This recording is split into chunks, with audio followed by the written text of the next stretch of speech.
Are we starting herbaceously? Herbaceously? Dude, we should develop a rap. No. Yo, welcome to Dudeman Duos podcast. We're here checking it out like a little modern mask. And it is Welcome back to Dudeman Duo podcast. welcome back, guys. Welcome back. We're here with Kevin, unfortunately. But Unfortunately, I am here.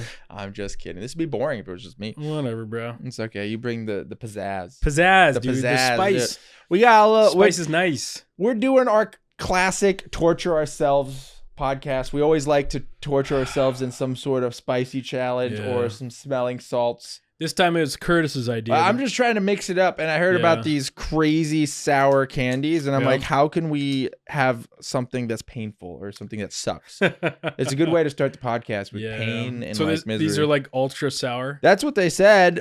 These are something I have zero idea if they're actually going to be crazy sour. We're going to find out. But before we get started, though, there's going to be chapters down below. So in the video, if there's any topic that you're not into, skip ahead to the next topic. So there'll be chapter markers for you guys. So we talk about a lot of stuff. Yeah. Everyone's not always interested in the same stuff we are. They definitely look like they're coated in some sort of... I'm already having a much better experience in this smelling salt. Your napkin. Because I was able to smell this without getting punched in the face. Does it even have a smell?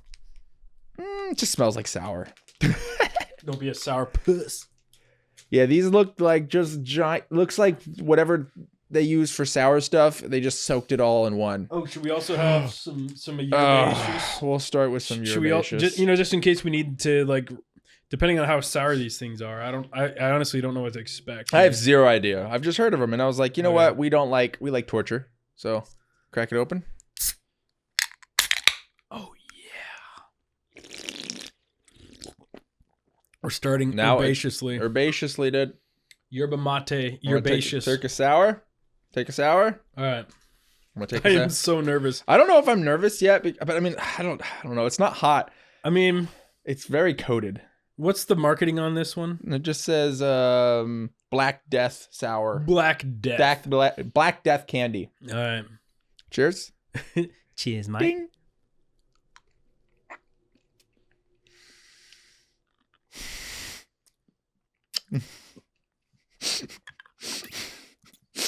Oh man, wow. How is that enjoyable? What's the point of these? Oh.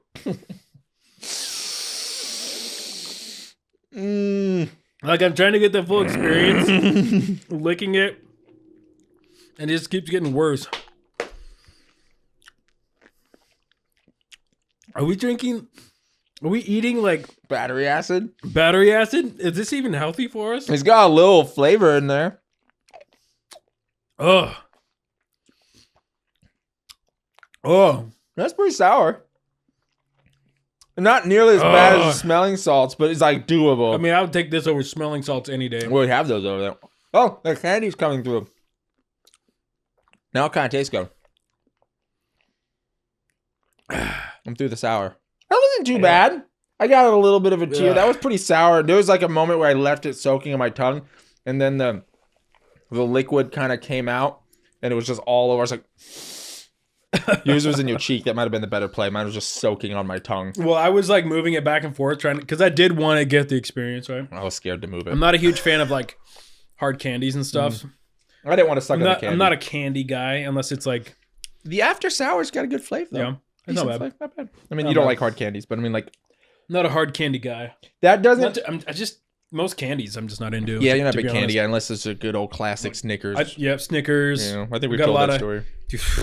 Oh, Snickers, man. Yeah, I got... Nostalgia, dude. I think you actually talked about that on Body before. Maybe. My dad, brother, and I, we would go... Alaskans call it snow machining. Other people call it snowmobiling. But we'd go and do the weekend trips, cabins up in the mountains on the snowmobiles.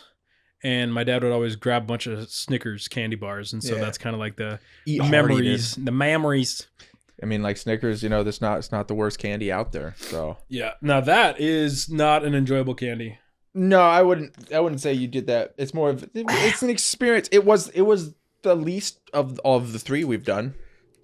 I mean, yes. you like spice in general. I But, enjoy the spice, even though it was 2 million Scoville heat units. yeah, but at least Chicken. that goes away real fast. It's like it was like 20 seconds of like sour, and then it kind of started to settle. Black death candy. Yep, that's what it's called. So If you like to punish yourself, try it. we'll do it for you, and we'll let you know if it's worth the torture. And that if you love sour and you want, it's not that bad. I will say, once it's gone, it's gone. Yeah, it goes away. Because with the 2 million Scoville heat unit chicken, It keeps coming. it kept going and it lasted for a while. The smelling salts, I felt the effect of that for a while too. So this one at least is gone. The smelling salts was like almost a couple days. Like the next day, I was still like getting like, dude, yeah, it was still up in my nostril, dude. yeah, It's just chilling over totally there. healthy for you, I'm sure. It's just taunting us over there. Yep. You want to open us up with a dad joke? Dude, emergency dad jokes. My daughter got this for Christmas for me. It's like she knows me. She knows you. She knows me well, you know what I mean? What do you get if you cross a snowman and a vampire? Frostbite. Oh my gosh. That's dumb. Dad jokes are always like, they're like only funny because they're called dad jokes. You ever think about that? Because like all the jokes, I mean, there's definitely some good dad jokes. There's some good ones. Most of them are just trash. Most of them are funny because of how bad they are. Yes, that's true. Like I said, That's because kind of the they're definition dad jokes of a dad joke. Of a dad joke is just a joke that's bad, but because it's bad, it's funny. Yeah, that makes sense. Yeah. That one was weak. It's okay. It was kind of weak. It's all right. I think I come up with better ones than You that. do. You can just make your own dad jokes. Everything you should, say dude. is pretty much a dad joke anyway. Pretty much. Yeah. So today we wanted to bring up the burnt peanut was one thing that's been Ooh, the burnt peanut. We've been playing Arc Raiders, obviously. We play a lot of other stuff, but this guy has been kind of a phenomenon in the YouTube community as of late. YouTube, Twitch, Streaming. He has brought back fun, as what a lot of people are saying, into gaming. Especially, it was something that you were bringing up that. I was just noticing. Love him or hate him, okay.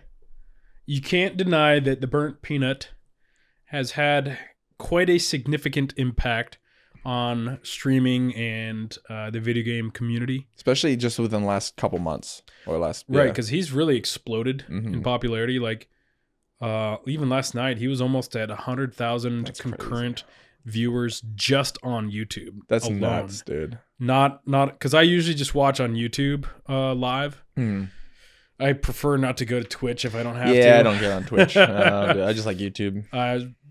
I mean, not that YouTube's that much better of a company, but I just, I prefer the experience. It's got a better viewing experience. For I just like YouTube as well. But yeah, the guy's hilarious. He's very funny. He's goober. You know, he's bringing back fun and jokes, and like I was after his stream ended, he was streaming with Gingy and also Cloaksy as well. I know all these people now because of him. Only because of the burnt peanut. Because I don't watch much streamers. I never really watched streamers either, and this is the first guy that I've actually like sit down and actually watch. Because he's just that entertaining. He's just so funny. And he's consistent too. Yeah. It's not just like a one-off couple really funny videos. He's just that funny all the time. And I will occasionally get on like Twitch, because there hasn't, at least for a while, there hasn't been very much live YouTube content. Yeah. So I was kind of forced to do Twitch. But I'll get on Twitch to like, if there was like the devs for Fellowship streaming, I was kind of interested in learning some of the information as it came out from the devs directly. So that was cool. There's certain things but overall, I really don't watch much streamers. But now I just will, if I'm, if my wife and my kid are sleeping and I'm not in the mood to get sweaty on video games or no one's on, I'll just like pop in on the Peanuts live stream and just enjoy it and have a good time. I feel like it's like a mixture of watching a comedian and a video gamer at the same time. Yeah, I mean, that's what he is. Yeah, and he's playing a video game that I enjoy. And so when I'm not like, I don't always have like, at the end of the day, I don't always have the energy to get on and play Arc Raiders. So it's fun to just watch somebody else play it who's entertaining. You can learn some stuff too, because he's really good at the game. So little funny moments. But I mean, it's just kind of given, like, for someone who doesn't really watch streaming at all, like a resurgence of the excitement of watching someone play video games and what it can be. It's not just like a pro gamer just sitting there talking casually and gaming. He's actually like turning it into like an event. Like it feels like almost like a TV show, or like, like a late night TV show or something that was on TV. He just like, he's got different backgrounds and funny moments and like little segments and stuff on it. It's really well made. I mean, like the graphics are funny. His little peanut costume is very chintzy looking, but it's like that's the charm of it. He doesn't take himself seriously at all. No. And he's not really PC or anything like that either. He just says what he wants. Like I said, love him or hate him. He's just authentic and he's just hilarious. Yep. So. I really prefer an environment where, you feel free to crack some jokes and everybody knows that it's a joke. It's not something, being overly politically correct is just, it's so tiring. And it's been going on for a while. Everyone's kind of tired of it. Yeah. Everyone just wants to have fun and live their life. And obviously, like, there's certain lines you don't cross, especially with being, there's a difference between being a lovable asshole and being just a straight up asshole. You know what I mean? Yeah. And that's, I think, where the Burnt Peanut is he's a lovable asshole, hilarious comedian kind of a figure. You know what I mean? Yeah, it's a breath of fresh air for sure. It really is. And I was watching, I was mentioning this earlier, and then I got off topic because I was talking about the streaming and everything. But I was watching the Burnt Peanut. He logged off. So I swapped over to Genji because Genji had been with Peanut, and some of her chat was asking her, like, how long have you known Peanut? And she had been like streaming with him back when he had only like 100 viewers, and they were asking, like, was he the same back then? And she was like, yeah, he was actually very much similar, maybe a little bit more unhinged because he had a smaller audience. But I thought that was unique, and that's a cool insight into that. And then Genji started saying that she really was very thankful that she met Peanut, because for a long time she apparently had felt like she needed to be like sweaty, like really, really good at video games all the time in order to eventually become a successful streamer. Mm-hmm. And that kind of can put a lot of stress on you as a person, and also it can kind of take the fun out of video games. Well, completely takes the fun out of it, I feel like. I will say there is some fun in being sweaty, like when you're able to like get that competitive edge or whatever. But overall, though, if that's all you're trying to do in video games, you can get burnt out on that pretty quick.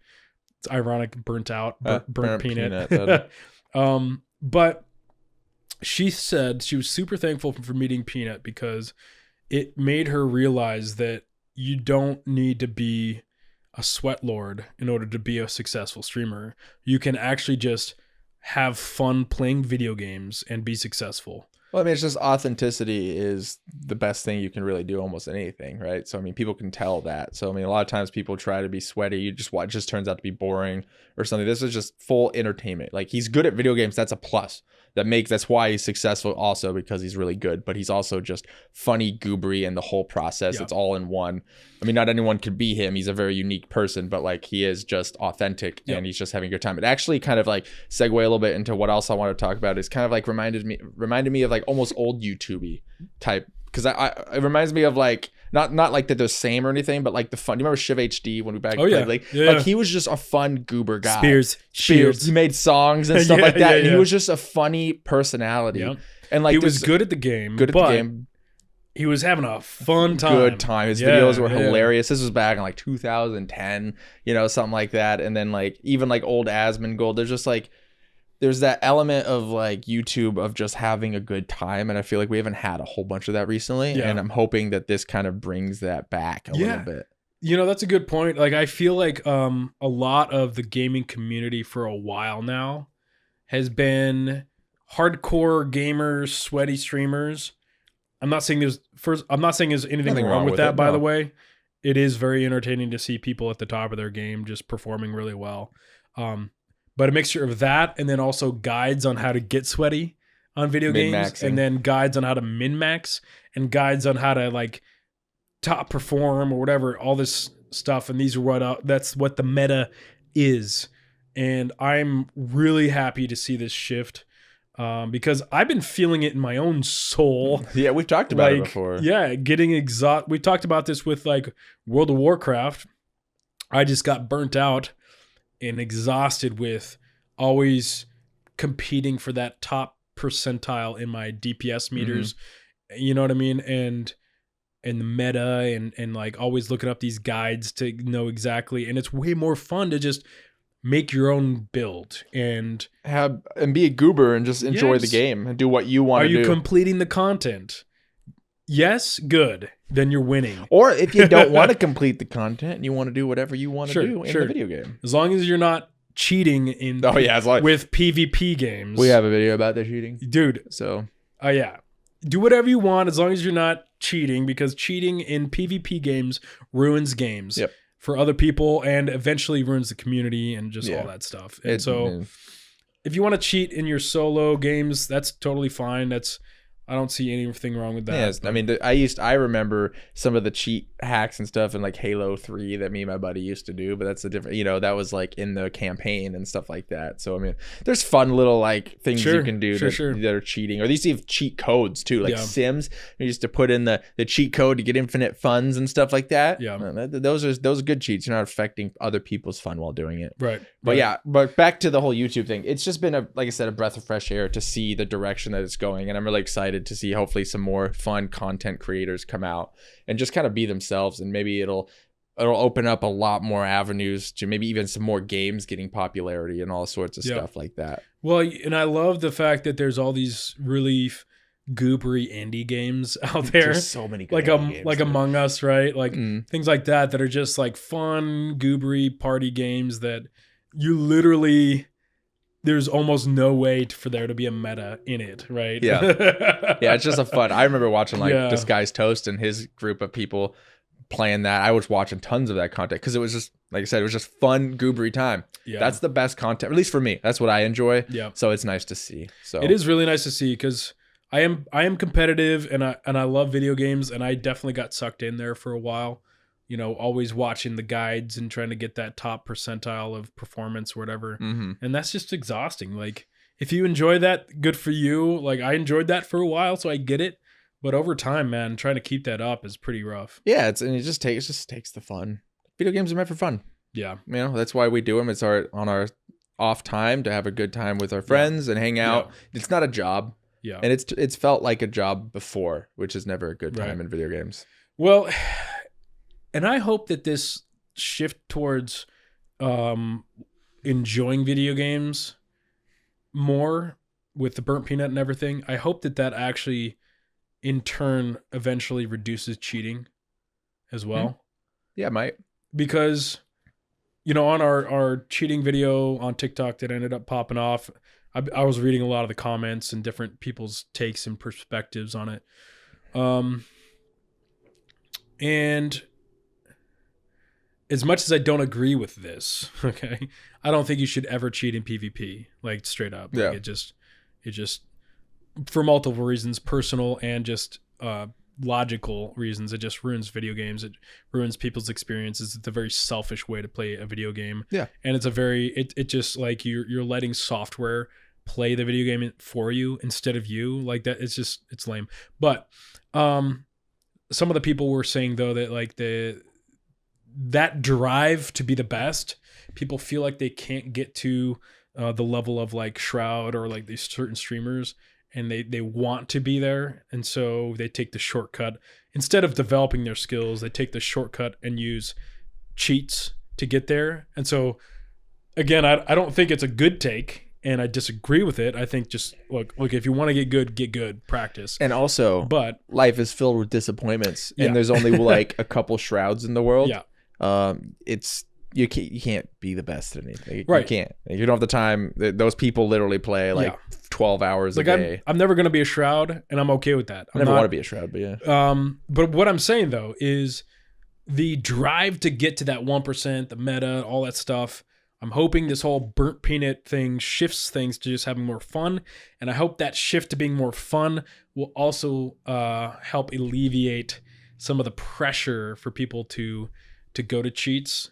As much as I don't agree to go to cheats, does that, you know what I'm saying? No, yeah, it might have some like domino effect that it reduces some cheating to some people. I agree, that would be sick. I mean, there's always going to be cheaters, which is why we talked about the AI taking care of it. But I do. Hopefully, it will make the community overall better in gaming, where it's just like people can just be fun. I mean, they find the enjoyment instead of being good at in doing something trolly or helping people out, or I was just doing an Arc Raiders round, and then this one guy was friendly, and then he shot me accidentally. He's like, "Oh, sorry, I didn't know if you were friendly or something," and he gave me a bandage, and then we all hung out and we grabbed some loot, and they wanted to go kill the matriarch, and they went off to go kill the matriarch, and there's just like camaraderie involved, and it wasn't just kill. I mean, I like killing. That's why I play the game. But it's also like if someone's being nice and I don't want to ruin their day. It actually sucks sometimes on Arc Raiders because I just want to kill people and take loot because that's why I like the game. And then someone will be nice and I'm like, I can't kill them. I'm like, no one would know. No one would know. But I'm a good person. And I just can't do it. And then I go try to kill someone else. But yeah. I like it. It's a fun dynamic. It has its moments. I was playing a game in Stella Montes where... I was actually initially in the mood just to do some spicy PvP. Mm-hmm. And I got in a gunfight with a guy. And it was a good gunfight, but he took me out. And then I said something in chat, in the voice. I was like... I don't remember exactly what I said. I said something a little bit funny, goobery and stuff. And then he ended up rezzing me. Oh. So then I was like, all right. I'm your bodyguard from here on out, bro. Okay? And then as the game progressed, I brought more and more followers, and I ended up propping this guy up as a cult leader. Why do you always create cults in this game? It's like the fourth time you created a cult in Arc Raiders. I created a following of people that would worship this man as... It was tongue-in-cheek and hilarious, and it was funny. Actually creating a cult, but it was fun. And then anybody that dissented, we would all just gang up on. Oh my gosh, dude. It's just, you don't get that in a lot of video games. No, you don't. And that's, I think, one of the things that has created so much popularity for Arc Raiders is that number one, there's a lot of different ways to play Arc Raiders, right? Like, you can be super sweat PvP. There's nothing wrong with that. Oh, yeah. You can also be PvE, friend simulator. Nothing wrong with that. You can also be in between, and you can go between, being friendly and being foe and being all over the place. And you can go full PvE, just killing bots all the time, or you can just sabotage other people, or you can be... It's a very... robust game. Yeah, it has a lot of options. Yeah. I like being mean most of the time. Like I said, I'm trying this new thing where I try to shoot before they can talk. Because like it's getting to the point where almost everyone's nice. And like every time I kill someone, they're like, "Oh, come on, what's wrong with you?" And I'm like, "I'm shooting people, man." It's like a lot of people, it's almost like 180'd where almost too many people are nice. And now they're trying to make you feel bad for killing them. I was like, "No. It's a shoot game." As you sit there and you have to punch them out, and I don't really, and they're just crying to you like, "One dad was I've got a family, I've got a family," and you're like, "Shouldn't have come here then. Don't come to Topside. Go back to Speranza. Go back to Speranza, where your family's at." But yeah, it is funny how nice that community actually is in general. Sometimes there's some. I mean, we get mad when people shoot us, but it's like that's what I do. Like, I'm the jerk. Yeah, for sure. It's a fun game. I do have my own personal code where if I tell somebody I'm going to be friendly, I'm not going to go back on that. So that's why if I'm in a PvP mode, like you, I'll just start shooting. Just shoot if first. I'm in that mode. But I'm not. The one thing that rubs me the most is like when I help a guy out and he says he's gonna be friendly, and then later on he shoots me in the back. That kind of stuff like gets me a little bit aggravated, because if you want to do PvP, just go PvP, bruh. You know how you can fix that problem? What? You don't help anybody. Okay? I mean, if someone's nice to you, you don't have to shoot them, but you don't help people because they can't betray you if you don't. He's such a jaded individual. I don't want to get burned, man. Like I said, they got loot, man. They lie too. People are like, free loadout. You shoot them and they're like fully loaded. I'm like, yeah, I'm not believing you no more. That's just what people say. I can usually tell most of the time if somebody's lying. Really? Yeah, I'm pretty good at reading people, even in the video game. Oh yeah, with their voice. Oh, okay. Usually, I'm not saying it's 100% accurate, and I'm not saying I'm like dialed in all the time and I know exactly, but most of the time I can tell by the way their voices and what they're saying, and whether or not they're gonna be salty or not, and whether or not they're lying. But yeah, I guess you can tell by tonality of how people act. Like you can hear the sincerity in their voice. I guess I see that, because there are some times where people say something and I'm like, you're a little sus. Yeah, and then I just kill them. I just think so. This is probably leans towards the reason I don't think cheating would be fun, is because it takes no skill.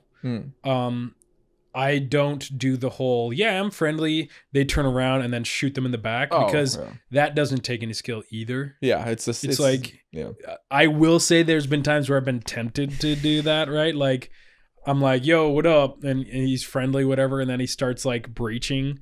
And I'm like, I could. Just no one would know. No one would know. I could, but I already told him I was friendly and he's trusting me right now. That's nice of you. At least you're fighting the temptation. Yeah, so. well, and I don't do that. Oh, okay. And again, I mean, it's my own thing, but I just feel like that doesn't require any skill to shoot somebody in the back. It's scummy. Doesn't bother me as much as cheating, but it's a scumbag move for sure. Now, if I didn't communicate that I was friendly ahead of time, and I see an opportunity and I'm feeling a little bit of spice, I'll do something like that. As long as I didn't ahead of time be like, yo, I'm friendly. That's just my own like personal code. It's a pirate code for me. The only way I might do it is if he had like a fully stocked, upgraded Renegade. I might just pop him. Now that I think about it, I love that gun. But, I knew the Renegade would be your favorite gun. It's like the perfect. That's why I gave you that fully upgraded, fully decked out one, just for you to try it out. We were whacking people with that, dude. Yeah. I'm very sniper oriented, or like bolt action style in any shooter. Semi-auto type. I am really bad at holding my trigger and keeping it in the range of the people. I'm very good at pop and snapping back, like 1, 2, 3, but I cannot do fully auto very well. I mean, I'm good enough to where I can kill people. It's just I shine when it comes to those lead shots. So in the Renegade, I don't even need a close-up gun. I mean, it's nice to have a shotgun or something, but like if they're close, I'm better at that close. So yeah, it's a fun gun. I've always enjoyed. I do like sniping, and it is fun when we go into like Blue Gate with our Ospreys, silenced Ospreys, and just go for a sniping round. That's always fun. But I have always loved like the pushing kind of run and gun, Stitcher, where, you get some shots, you down one or whatever, or you break his shield, and then I see the opportunity and I go in because he's behind cover trying to med up, and so I go in and take him out before he's able to med out. The good 1-2, the good 1-2, 1-2 punch. So we work together as a team. Yeah, pretty well. If we want to talk about our prime teammates, when we were playing PUBG, dude, we were killing it on PUBG. For a while there, we were pretty good. We were really good because when I got you into it.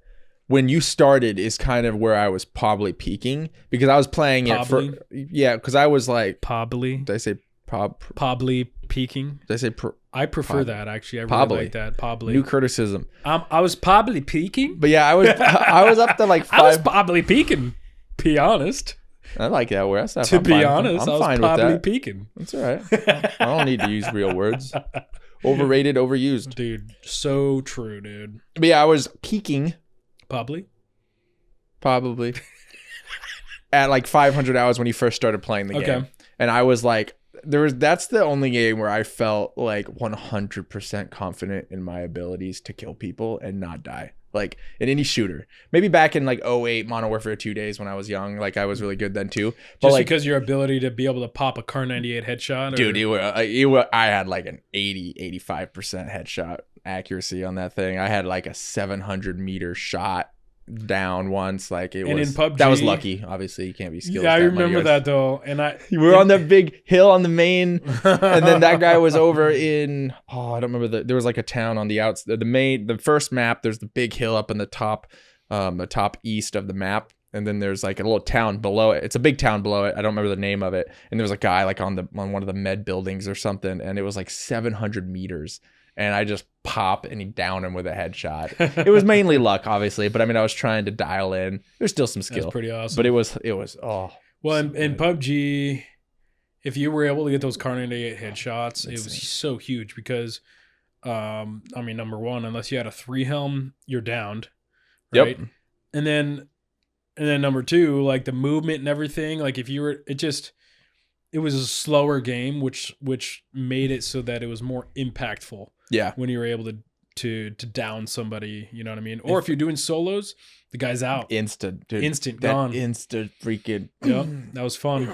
Yeah, that was so much fun. I love PUBG. It's hard to play now. It's just filled with cheaters, and the game technically isn't very good. It's janky.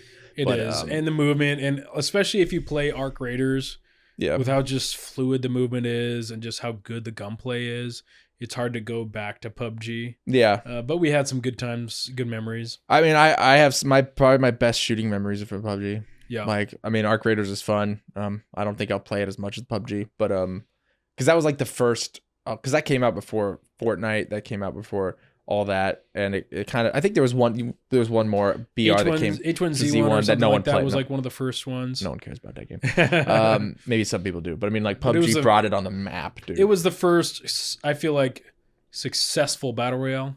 Very, dude, and it was just it's so weird that something so janky could feel so good to play. Do you remember some of those? Yeah, some of those bugs and stuff. I remember watching videos online about like just vehicles just randomly hitting things and flipping, and just like there was so much janky stuff. But you know, everyone knew the developers did not care about their game. They just made it as a cash grab. Essentially, they didn't expect it to be successful, and it turned out to be one of the biggest games, like almost of all time. Just from that, it was pretty crazy. Yeah, and then they're like, "Oh crap!" And then they started trying to pump out content. Yep. And I think it was a combination of, it was a newer style of game. Yep. And then also streamers took it and ran with it. Dr. Disrespect and Shroud. It was a fun game to watch, and it led to a lot of like funny, goofy, and badass moments. And I think that is probably what was the perfect recipe for its success, right? You can play any way you wanted to. You could be action packed. You could do hot drops. You could sneak around and wait for the last team. You could be a turtle. Yep. I did some turtle time. I did some. Dude, there's nothing better than finding that like Car 98 with a suppressor and an 8X. Technically, nothing's better than finding the AWM. But that's inaccurate to get consistently. I remember one time we were in this. It was the desert. You can't get it consistently. No, you can't. Even if you get a crate, it's you can get it better now because of all the key stuff they added. But I remember the desert map. There was like a time where there was like a pit area where there was like this little shack. I think I was playing with you. It might have been Nate or someone else. But there's like a shack and there's kind of like little hills all around it. So you're almost like in a crater. And there's like where there's 4 teams left. We're one of them. So there's 3 around. And I'm in there, and then Nate's in there. I have a 3 helm, and I have the AWM. And dude, I'm literally just pop down, turn over, pop. I downed like 4 people in like 10 seconds. It felt like it might have been a little bit more, but it was just like, boom. A guy had a 3 helm down. Doesn't matter. AWM 1 shot 3 helms. It was one of my highlight moments. I just remember. It just felt so clean, and we ended up getting a chicken dinner versus essentially 1v3 because they were all shooting at us because we were just bottlenecked in there. Right. And then it was just kind of like quick pops and stuff. It was so fun. There was just something about getting a really sweaty chicken dinner on that game that was so fun. Well, it's hard. Like out of 100 people. I mean, team based, obviously they go, it'd be more like 1 out of 50 if duos or whatever. But like there were so many people. So in order to get that chicken dinner, you had to be the best out of 40 for groups, or like 1 out of 100 or 1 out of 50. Like it was hard. And I had to get some luck in there too with like blue zone positioning. Oh, that was the one aggravating part. I will say the game is like, you're just running the whole time. Right. Sometimes you have the perfect position and then the blue zone is like way across on the other side. And you're like, oh, well, this is going to be probably a loss. Yeah. It really teaches you about positioning in gaming though too, because I remember like getting pretty good at like movement. That's probably when I got good at shot calling in video games was PUBG, because like a lot of times when you started playing and we got other people into it, you were still learning the game. And so I took the time to learn to shot call, and just if you remember when I play, I'm always pinging where we're gonna go. I don't know if you noticed that. I always have a plan of where our path is. Sometimes it gets us killed. You run into a team or whatever. Don't always make the best decision. Yeah, you don't really know too much, but you're always just trying to think of the best way and the best position to get in. And that was a fun part of the game. That's why I think I got the shot calling bug, was from PUBG, because it just I was the one that played it, so I knew more, and I just inherited it. Right. But it was so much fun. I actually prefer if somebody else is doing the shot calling, because I like to focus on exactly what I'm doing. Well, you're a pusher. And I like pushing. And when you're pushing, you got to be like, you're not thinking about necessarily the big picture, or maybe a little bit. No, but a lot of times you're just focused on like what's around the corner, you know what I mean? It's a very tunnel vision. You're like a racehorse. You got these blinders on. Kevin, or like a bulldog. Go. Yeah, we're just all like just whip you, and Kevin's like, ah! We have so many stories of like me and Nate are more of I'm a sniper, Nate's a sniper too, and then Kevin would go in and charge, and it worked a lot. Like we would just get people, and Kevin would go run and knock them, but Kevin would die, and he'd get all mad because it's like, is you part of your job? I mean, but there was times where Kevin would like, because he doesn't pay attention to the map, or at least he didn't early on. He probably got better later. Where Kevin just like, I'm dead. Where are you? We're like, where are you? And Kevin's like super far away. We pinged and everything, and he was like, Yeah, I would be like, okay, obviously this is the time to push, right? So I'm like, dead. 1v3. Yeah. And sometimes I'd get a couple knocks or whatever before I'm dead, and I'm like, oh, if they were there, but then I didn't realize how far back you guys were or something. Well, you were probably still looting, and you found a team, and you like to push, and then those blinders come on, and you're like, oh yeah. They're probably with me. They probably know exactly. I'm not going to communicate, but they're like there. And we just hear Kevin say, I'm going. And we're like, me and Nate would be like, he's gonna die. There's a couple of times where you were able to pull some miracles and kill teams by yourself. It's true. It's true. Yeah, there was a lot of fun moments though. It definitely you got to learn how to play as a team. It teaches pretty good team play. Yeah. In PUBG. Arc Raiders a little bit too, but not as much as PUBG. I feel like there's like a lot more group elements in the PUBG, because in Arc, I mean, there's definitely group in Arc Raiders too. But I mean, like there's so many uncontrollable variables in Arc Raiders that it kind of, I think, takes away with the Arc and all that kind of stuff. You're trying to sneak around to kill a team. There's not really anything like that in Arc, right? Yeah. I feel like Arc is more like you see someone shoot him, you're looking for someone shoot him, but there's no like following, no sneaking, because it's very hard to sneak in that game, because then a roly-poly Arc will roll up on you literally. Yeah, which is and fun. You got to shoot it, and then your position's exposed, which, to be honest, is probably a good thing, because it makes it so that you can't camp as much. Because if you're camping and then some arcs spawn in, you have to deal with the arc. Yeah. So then people know where you are, which I think is probably a good thing. Now it's not a BR, so yeah, it probably is. Right. But sometimes the arc is so obnoxious that it gets very, very irritating very fast. Like, you remember that one time? I remember all of them, where you and I were on the top of the roof with Will. Yep. And we were doing the snipe and having a good time.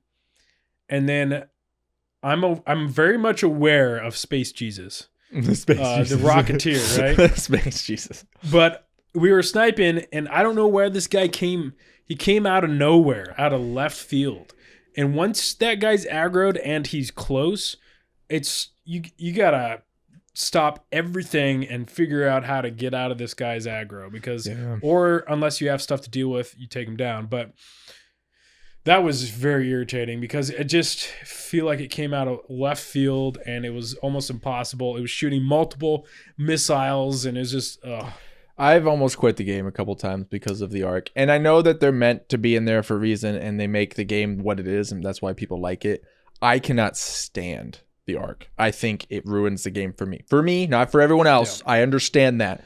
But it is the most unfun thing in a video game to me is when I'm trying to kill people and then there's some roaming robot that decides to kill me, shocks you. Shredder and Stella Montez, dude. I got to the point where if the Shredder came out, like started chasing me, I would just die and give up and leave. Like I was just like, I hate this thing. It's like it's so stupid. I got to run around and try to kite it around. It takes forever to kill. Now everyone knows where you're at. It's just I can't stand it. It just is the most unfun thing I've ever seen in a video game to me. Is the stupid arc.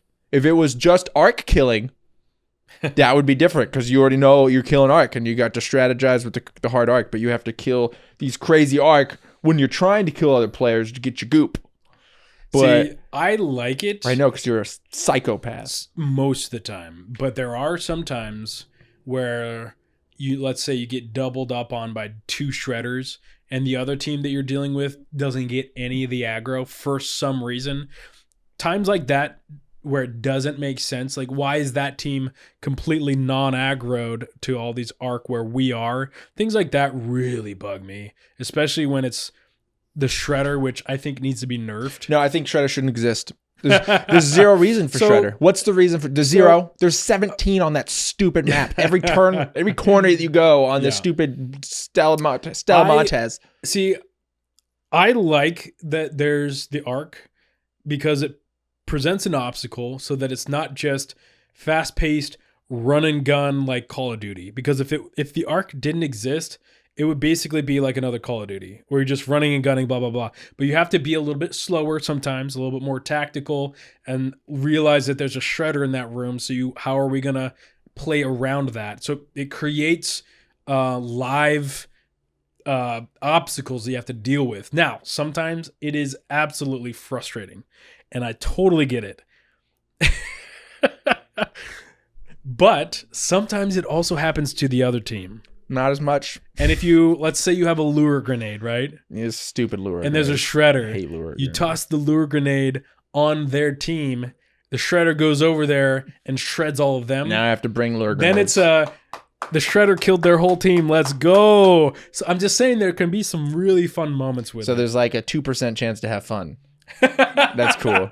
He's so salty. Or you delete the Shredder and just have more of those little bots that are one-shot kills that you have to pay attention to because they do a lot of damage. They will bust your whole shield and then take some of your life, like a quarter of your life with one bust. So if you're in a firefight and those are coming, you at least have the chance to do a quick skill shoot, roll, and then continue fighting. Shredder, it starts seeing you uninstall, you're gonna die. Okay, so but here's the thing about the Shredder. No, there's no such thing, but there's no argument to why the Shredder's good. Okay, here's the thing about the Shredder. No. It goes bwang, and then there's like a 2-second delay, and it's 3 times as fast as you. And then it pops its little damage. But when it's doing its bwang, it's stationary. Yeah.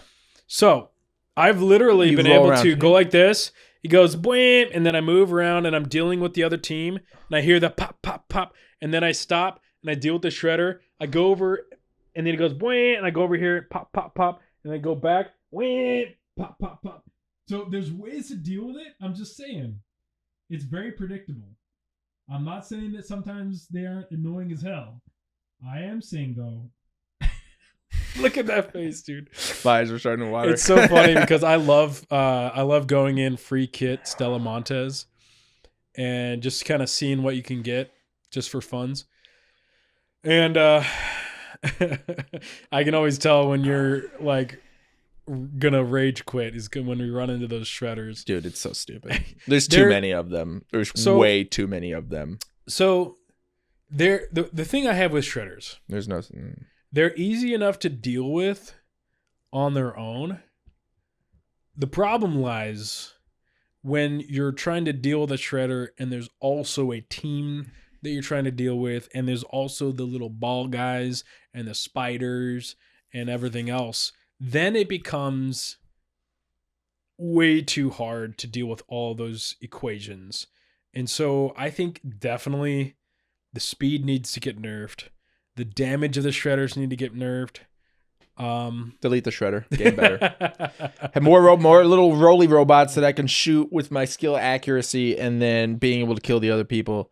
You know, if there was more of those little balls, then those freaking lure grenades would be even better, because then you can send like 4 or 5 of those little balls to go. You know, it's like, and it would be kind of funny. Dude, it'd be see cool. those spiders like. But like when you go into a room and there's tons of those little balls, you're not scared and you're not like, I'm leaving. Every time I'm in Stella every corner there's a shredder, and it's like, bye. Whatever I was wanting to do, I can't do now because screw this game. Like, I'll have to bring you into Stella. No, and I'm not going back into Stella. I'm not going back into Stella. I'll show you how to deal with I will never go those. back into that stupid map ever again. It's a great map. No, it's not. It's really It's a good map without the stupid shredders. No. 75% of the time I go in that map, I get killed by a shredder. That's because you don't know how to deal with I know, them. and I refuse to learn. It's a skill issue, bruh. No, it's a desire issue. Like Will and I will go in and we'll be bet you fine, will. and a lot of times we don't die. Good for you. Is it good for you, Will? I'll teach you how to deal with them. I don't want to be taught. I want to leave them alone and never touch them again. Play Stella solo. Go play Call of Duty then. No, I'm going to stay on my cool little spaceport map and have a great time sniping people. That's what I'm going to do. Stella shoot people, killing the matriarch. Take all of their awesome guns. It's so funny that we're friends because I played 3 games in a row trying to take down the matriarch, and I would come in with like gear to do it, and I'd be working with other people to do it, and then there would be some rat come through and be like, "Oh, these guys are low because they're actually working together, and there's a lot of bots." You're that guy. No, I'm smarter. I'm smarter about it. So I'll see where they are, and then I'll wait for them to get low and go find cover, and then I'll pop when they get cover sneakily, and then I'll go knock them out real fast before they can scream and help for their little whiny baby friends, and then I kill them and take their stuff, and when somebody does that, I just yell at them like, "Go back to Call of Duty." Yeah, but I got their guns now, so who's going back to Stella? And now I got all this loot. I get all my anvils. Everyone kill an arc. Always got a good anvil. And you know what? Sometimes I'm not in the mood to do it, but every once in a while, they just kind of, it's not like I'm hunting for them too much, but like if I see them, I'm keeping my eye out. And like I said, I was running through this area and this guy rolls in, you see his shield bust. And then he just goes over the corner. I was like, and he down, and he was like, "Are you kidding me?" And I was like, I didn't say a word. I was just like, and then he was like fully loaded. I'm so happy for you. Yeah. I mean, you wanted me to play the game. That's what you get. I can't tell you how many times I just raged at people doing that to me, because it takes a lot to deal with all the arc with the matriarch. I know. And you're just finessing them, and you get hit by a Rocketeer's rocket, and then some little goober shoots you in the back right at the right opportune time. It makes him feel like he's good at the game. No, I don't feel good at the game, but it's like my little secret objective to get so many people so mad about the arc situation to where they're going to change it. Because if everyone's dying to arc, then everyone's going to, like even though they're trying to kill it, keep dying to it. So they're rather going to stop engaging with the arc because they're tired of dying, or the game is going to fix it up. So I'm just my little internal fixing problem there.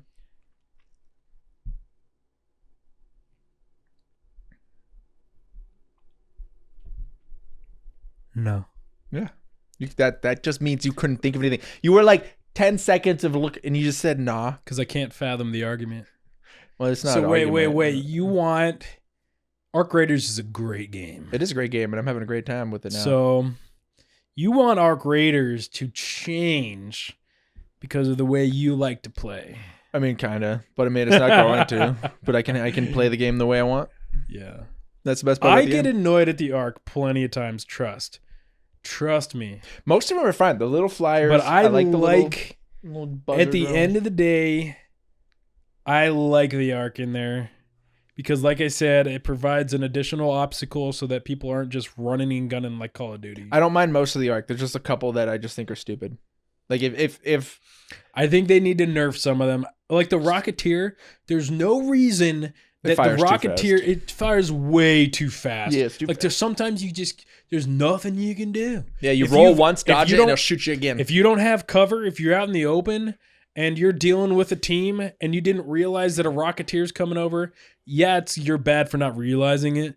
But like sometimes you're dealing with so many other things you don't you're not paying attention, and then it shoots multiple times, doesn't even give you an opportunity to move.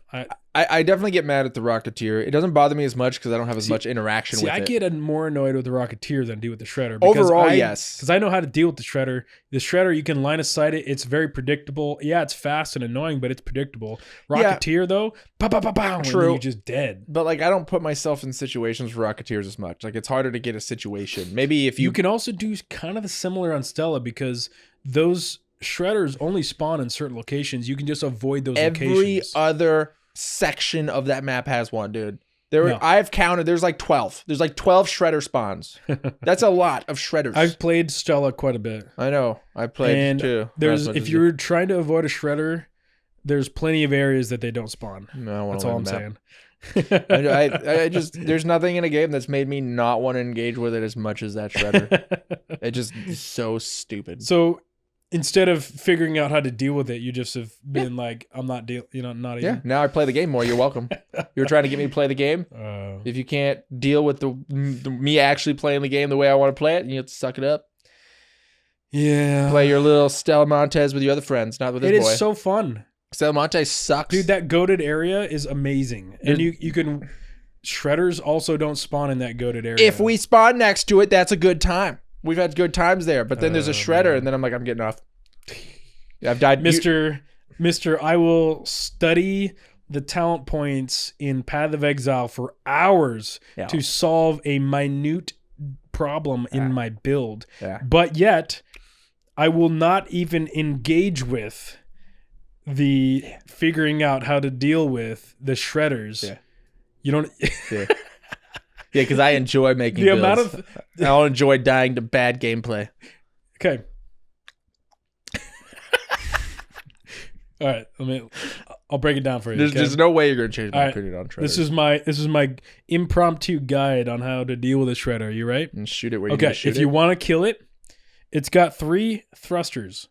Shoot the thrusters, and it'll die pretty quickly. Now, in between shooting the thrusters, it's going to make a really loud noise, okay? When it makes that really loud noise, you have a couple seconds to get behind cover.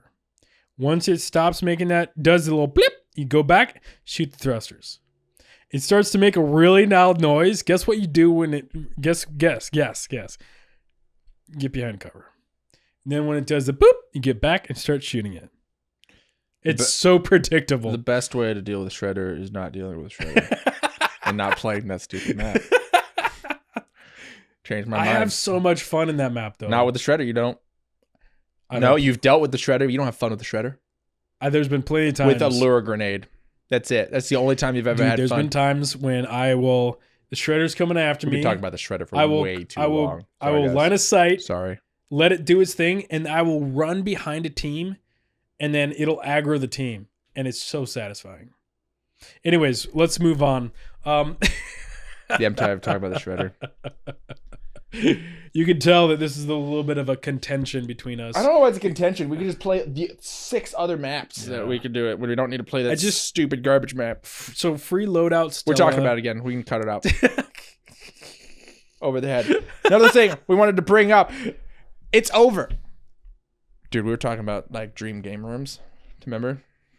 Like dream game rooms. Like gamer like dens. Like you ever like go on like YouTube and scroll and like see like people's like gamer rooms? We got into this thing where I think we were doing it for a little bit. That the Grok AI, you just like put in some prompts of some game rooms and we're just like look at the ideas. Do you guys ever do that? If you haven't done that, you guys need to try it. It's very satisfying. We're gonna plan ours meticulously. If you can't tell, we really like the cyberpunk aesthetic. Yeah, it's pretty cool. And it's kind of like the logo that we developed is like cyberpunky. I like cyberpunky, yeah.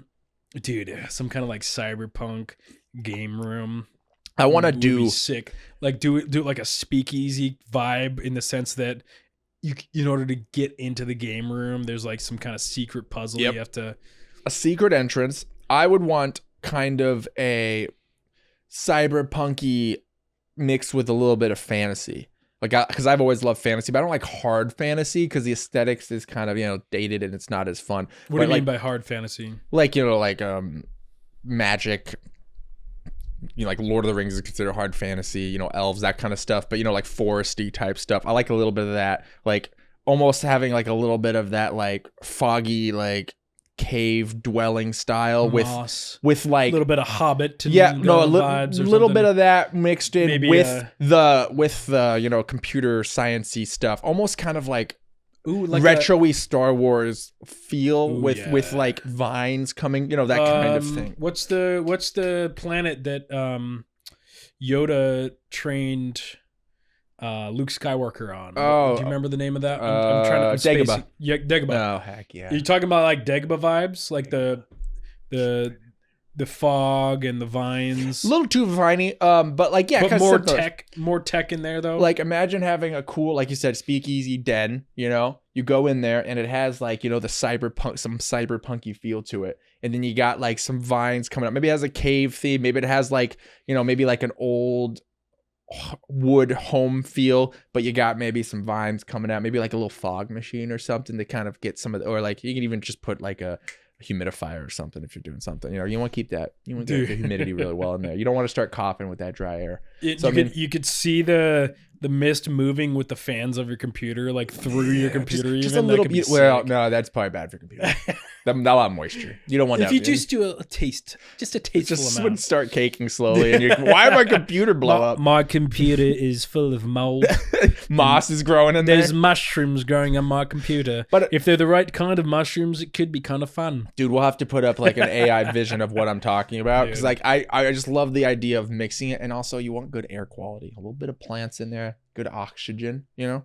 Then you can have like, we can have our like sauna and like cold plunge in there as well. Dude. You know, like, because we got to have, I like a little bit of health and fitness involved with my gaming. I want to be able to, like, you know, you take a 10-minute break, go do some push-ups, go sit in a sauna, you know, like something like that. Just that like, could be sick. Just like a full all-in-one den zone. My ideal game room oscillates between either a full-on kind of like cyberpunk fantasy type, or like I love wood accents. Yeah. Or like a really like down to earth kind of whiskey speakeasy wood accent vibe. And that's kind of, it's like, because my current setup is kind of like that, where like you're a coffee almost studio. like a coffee shop vibe with the wood accents and wood, black plants, white kind of a thing. Yeah. Just like the subdued warm lighting. I love the aesthetics of that. Makes me feel happy because I love coffee. I could see that. I could see just like the cozy nature of it, especially with those lights. But you can kind of have that with a mix as well. We'll have to at the end of the video, we'll have to put like an AI rendered of each of our like kind of style or something, because like I got it in my head and I gotta give prompts to AI for 20 minutes to try to get what I want. But like, just thinking about getting to there, because we want, like, I've always thought about even doing like, remember how we talked about the waterfall? This has nothing to do with gaming studios. Now I'm just going into dreaming, dude. With like having like a entrance pool that's underneath a waterfall. Underneath the waterfall, and then you can have like a swim up bar, and then you can have your workout studio, and then you can have your sauna and everything back there. Dude, just like, I love thinking about that. This is why me and my wife play the lottery now, is because we like talking about this stuff too much, you know. So that's, you can't. That's your way of like just dreaming. Yeah, it's like you can't win if you don't play. Dream. Dude, they're so cheap. It's like $6 for a couple plays. You just do that every once in a while. That's the classic gambler's idea. It's like, well, you can't win unless you play. I mean, that's for maybe people that, you know, spend a lot of money. I can, you know, I agree. But, you know, a little lottery ticket. Me and my wife we hang out at home. We're just like sitting there like, oh. I hope you win. I know you do. Yeah. Hey, you even said you might play a little I've bit. Thought about it. It's fun. I entertain the thought. It's not expensive. It's so cheap. $6 for a couple plays. It's a good time. It's a latte, dude. Yeah, you make them at home. Did I say a lot or a latte? That's a latte. That's a latte. As my dad would say, that's a latte for the botte. No, he didn't say that.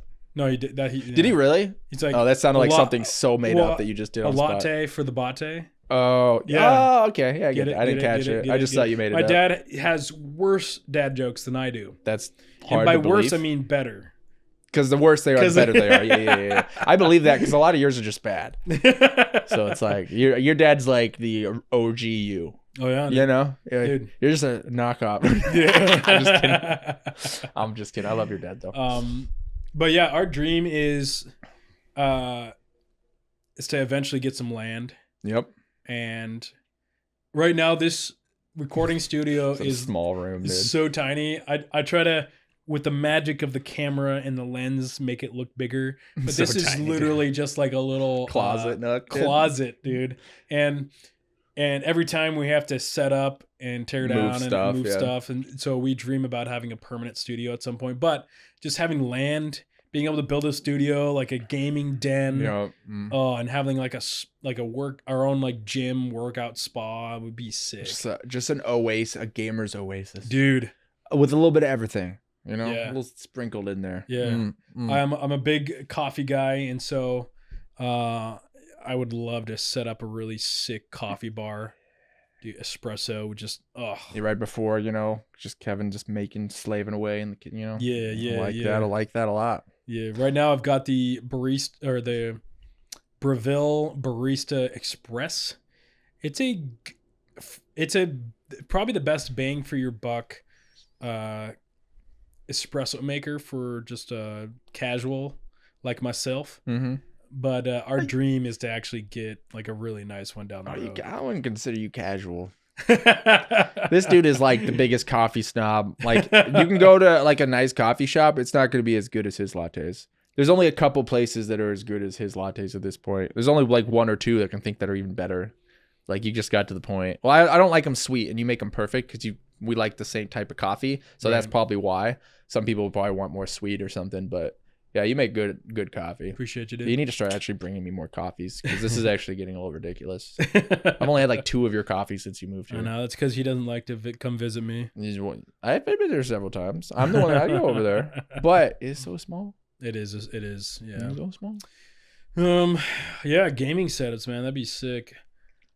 But I think that's pretty much what we got planned for talking. So I dig it. I think we had a nice little discussion. Talked a little bit about shredders for too long, you know, but we had some good takes. Hopefully you guys enjoyed our argument. Maybe. I like how you say we had some good takes. Like you're just claiming that our takes are great. All my takes are great because they're mine.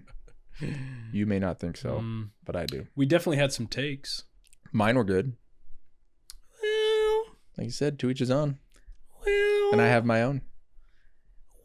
I like all of them. Dudeman Duos out. Peace.